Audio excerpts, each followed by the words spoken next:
Bismillahirrahmanirrahim. Elhamdülillah ve salatu ve selam ala Resulillah ve ala alihi ve sahbihi ve men vala. Amma ba'd. Assalamu alaikum ve rahmetullahi ve berekatuhu. Hürmetlik ustazlar, peshqadamlar, qarindoshlar. Allah subhanahu wa ta'ala har biringlarni har joyda xotirjam salomat qilsin. Allah subhanahu wa ta'ala har biringlarninki qilgan barliq yaxshi amallaringlarni qabul qilsin. Amin. Bugungi darsimiz yana rostchilik to'g'risida.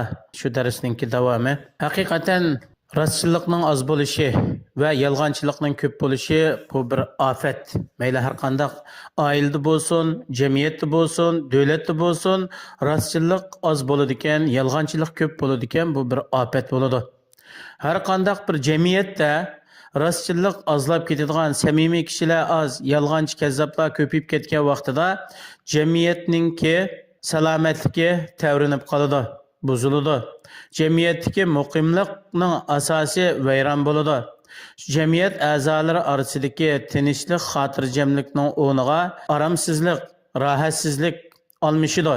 Shundaqla ularningki baxt saodati baxtsizlik, shaqovatga aylanadi. Hamda jamiyat a'zolari shu yolg'onchilik bilan umumlashib ketgan, so'z harakatlari yolg'onga cho'mib ketgan jamiyatdagi hayot nihoyatda bir ichinishlik, shundaq bir hayot bo'ladi.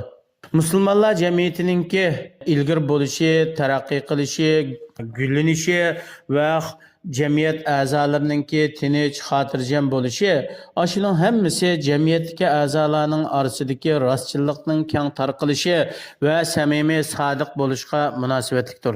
Hozirgi kunda ba'zi musulmonlarga moddiy narsalar bak g'olib kelaylik, bular o'zininki hayotdagi o'rnini unutib qo'yliq.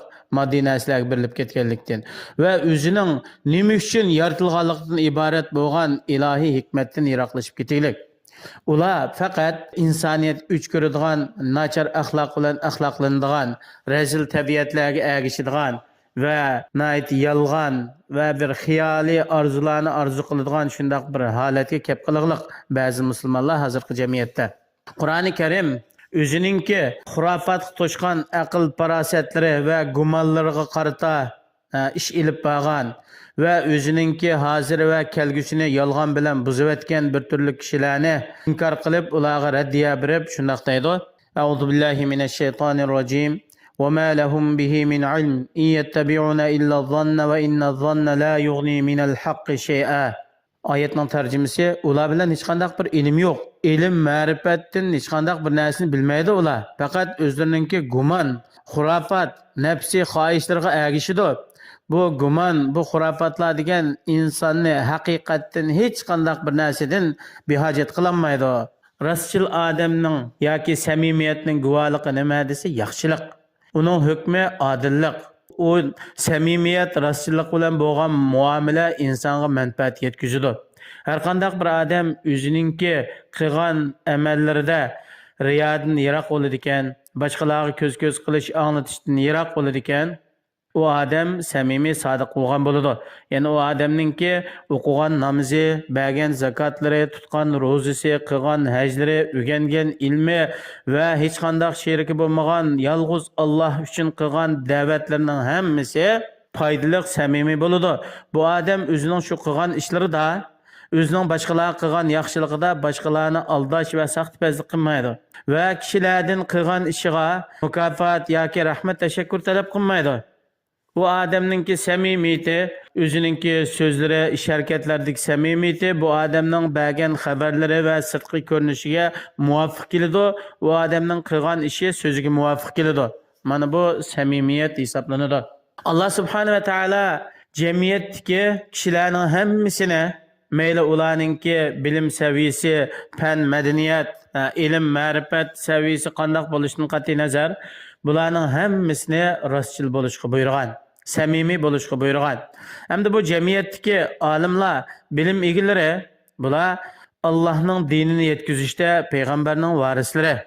O'zining qilgan so'z, harakatlarida rostchilikni tanlashda eng yaxshi ulga. Ular o'zlari o'rgangan ilm va dindan bilgan bilimlarini kishilarga yetkazadigan, shu bo'yicha amal qiladigan ulgulik kishilar hisoblanadi. Şuna Allah subhanahu ve taala Kur'an-ı Kerim'de aytadi: "Velakin kunu rabbanina bima kuntum tuallimunal kitaba ve bima kuntum tadrusun." Lekin sizlar shu kitobdan o'rgangan ilminglar va darslik qilgan ilmlaringlar bilan kishilarni tarbiyalaydigan, to'g'ri yo'lga yetaklaydigan, Allohning diniga da'vat qiladigan, samimiy rostchil bo'lishga undaydigan haqiqiy tarbiyachi kishilardan bo'linglar deb Alloh subhanahu va taolo ilm egalariga alohida xitob qiladi.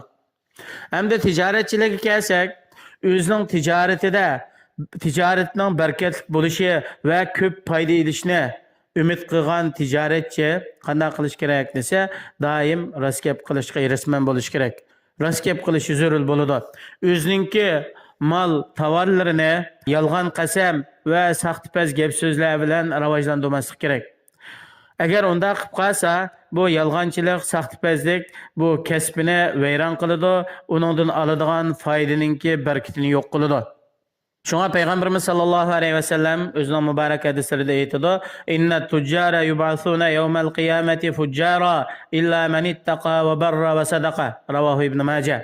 Haqiqatan tijoratchilar qiyomat kuni fojirlar bilan birga qo'zg'aladi qabrisdan. Bular qiyomat maydoniga hashr qilinganda to'plangan vaqtida fojirlar bilan birga bo'ladi. Illa hamda haqiqiy Alloh taqvodor bo'lgan, yaxshilik qilgan va rost so'zlagan tijoratchilar bundan mustasno.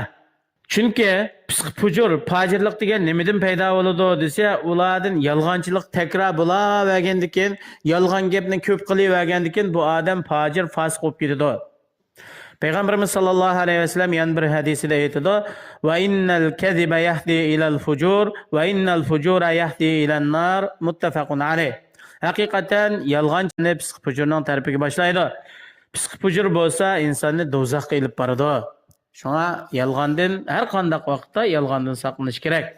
Shuningdek hamda al-ujara ala ixtilafi maratibihim.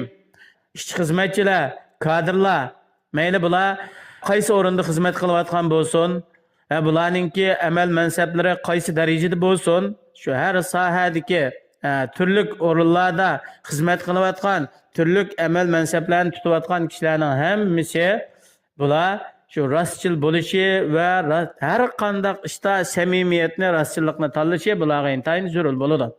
Insonningki ya'ni himmati, shijoati ustun bo'lgan sari bu kishining nupuzlari kengir bo'ladi va mas'uliyatimi taraf-tarafga shoxlanadi. Mas'uliyat doirasimi kengir bo'ladi. Rostchillik bunday holatda intayin zarur bo'ladi, samimiy bo'lish. Payg'ambar alayhisalom hadis shariflarida aytgan: "Ala kullukum ra'in va kullukum mas'ulun an ra'iyatihi." Muttafaqun alayh. Diqqat qilinglar, sizlarning hammanglar mas'uliyat egisi, sizlarning hammanglar o'z mas'uliyatidan savol qilinguchi. Masalan, bir har kishi o'zining oilasidagilardan savol qilinadi. Mahalla boshlig'i mahallasidagilardan, idora organlarining boshlig'i o'ziningki idora organlaridan, masjidning imomi shu masjiddagi jamoatlardan, shaharningki valisi o'zi boshqarayotgan shahar xalqidan, davlat raisi o'zi boshqarayotgan davlatdagi xalqning ahvolidan savol qilinadi.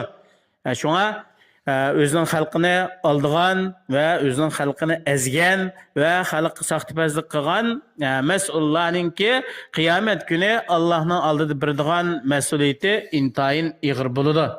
Har qanday ishda hamda samimiyat, rostchillikni ching tutish va har qanday masalada rostchil bo'lishni tanlash, har qanday hukmda rostchil, samimiy bo'lish bu musulmonning axloqini harakatlantiradigan asosli kuchdan iborat.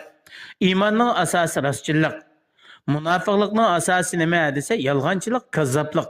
Shunga Alloh subhanahu va taolo qiyomat kuni insonga foyda manfaat beradigan va uni Allohning azobidan qutqizadigan narsani faqat rostchillik deb bayon qilgan. Shunga Qur'oni Karimda Alloh subhanahu va taolo aytadi: "Hada yawma yanfa'us sodiqina sidquhum." Mushu qiyomat kuni, bu kunda shu dunyoda rost so'zlagan, rostchil, samimiy kishilarning samimiyati, rostchilligi manfaat beradi.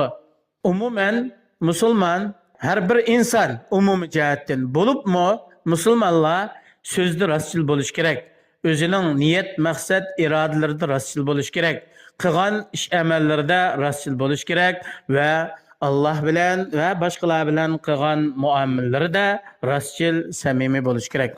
Alloh subhanahu va taolo Her birimizni shu barliq ishlarimizda rostchil samimiy kishilardan bo'lishga muyassar qilsin va qiyomat kuni payg'ambarlar, shahidlar, rostchillar, solihlar, siddiqlar shu yaxshi kishilarning qatorida birga bo'lishga muyassar qilsin. Vassalomu alaykum va rahmatullohi va barakatuh.